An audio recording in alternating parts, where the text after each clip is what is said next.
دا بیوقوفه مال پیسې راواخه تا قرآن شریف راخستی دي زم به دا خبر یم بابا چې دا قرآن شریف دی نو پیسې به دې راخسته قرآن شریف څه به کوئ پیسې به دې قرآن شریف کې دي بابا ای څه وایه او یاره بابا زما پیسې خوراک او پیسې به درکړم دا واخه دا ستا خرڅ دی صحیح ده بابا دا هغه 1000 روپۍ دي ته چې جمع کوې واخه صحیح ده بابا ټیک ښه زویه دا ته چیرې ږدې ښه سنبال ځای ږدې او بابا زه په کور کې ستا په کوټه کې ږدم بابا کله چې دا دومره وخت تا ته پیسې در کومه تېز ما په کمره کې ږدې دا به یې ورځ چاپا پر در ووځي ګردې به درسې ویسې یا بابا هېڅوک هم نشو ما دا ځای ایښی دي چې څوک سوچ نشي ورته کوی هغه ځای ښه دی ځای دې څوک سوچ لا نشي ورته کولی او دی ځای مو ایښی دی بابا ښه صحیح ده زویه ته په خپل کار ښه پوهېږې صحیح ده بابا ټیک صحیح ده السلام علیکم بابا وعلیکم السلام زرداد زویه ستړی مه شې څنګه بابا خیریت دی ښه جوړه شوق دی بابا ما سره ته په بازار تللی یا څه طبیعت مې سره خراب است کور و ښه زما 1000 روپۍ خوراکه بابا زویه ستا 1000 روپۍ دا دې زویه دا 1000 روپۍ صحیح ده بابا ټیک ښه زویه دا پیسې ته اوس بیرته هلته ایږدې په هغه ځای کې ایږدې او بابا خاصه په کمره کې ږدم په هغه پیسو کې ږدم ښه او زه ورځم زویه دا زما په کمره کې زه ستا پیسې پیدا کوم بابا 100 واره پسې وګرځې ته نشي پیدا کولی دا پیسې ښه او ته دلې کښېنه زه ځم زما په کمره کې پسې ګرځه دا پیسې در اخلم ته ورسه بابا ته پیدا صحیح ته د پیسې چی نشي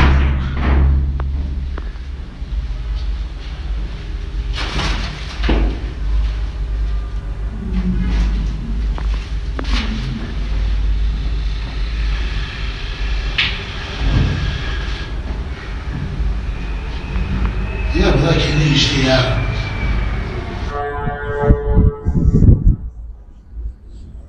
زویه تا زما په کمره کې پیسې چیرې ږدي ما خو ګرده کمره پسې وکتله نه ده کې پیدا یا بابا اوس 3000 ته اوس تېره وخت اوس یې کور بابا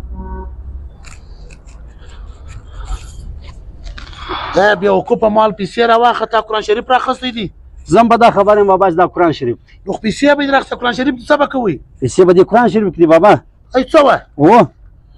خدای بنده خلک په قرآن شریف کې پیسې ږدي بابا نو ما ډېر سوچ پر وکړي په کور کې زه وګرځېدم وګرځېدم ما ته دی ځای په نظر نه راغلی زما چې د قرآن شریف ورته خطا ته وکتل نو په قرآن شریف باندې بیخي ډېرې دوړو شیان پرته ولې موږ په میاشت باندې قرآن شریف نه راخستی نو ما دا سوچ وکړي دا پیسې به د قرآن شریف کې کښېږده نو په دې وجه باندې دا هېڅوک هم نه کار په لري نه یې څوک راخلي نو ما په دې وجه باندې دا پیسې راسي په دا قرآن شریف هم کښېښو بابا زه مناسبه خو نه ده چې ته په قرآن شریف کې پیسې کښېږدې دا خپلې پیسې واخه زه دا قرآن شریف ما دې سترګې را روڼې کړي سترګې دې را خلاصې کړي دا قرآن شریف موږ کور ته ایښی دی وایو یا نه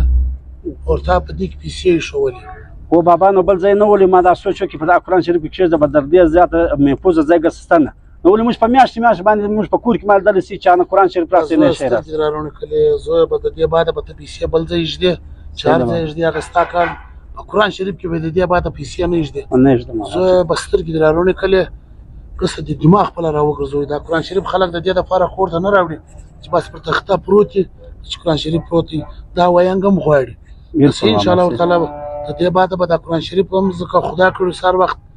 زه دا یوه سپاره وایم ورزویه ته به هم کوشش کوي یوه سپاره قرآن شریف به سهار وخت وایم انشاءالله بابا که خدای کوم دا به د ما سره کول کوي کول کوم بابا زه پیسې چې هر ځای ځای کښېږدې قرآن شریف کې به دې باده شی نه ایږدي صحیح ده بابا ټیک دا د ویونګو دپاره راغلی دی دې دپاره نه دی راغلی چې موږ دې پر تخته کښېږدو بس موږ کره قرآن شریف ستا و بابا که څه ده دغه یې نو ډېرې بدې دوړې پر پتې بل ما ته ډېر بد زړه راتنګ شو بس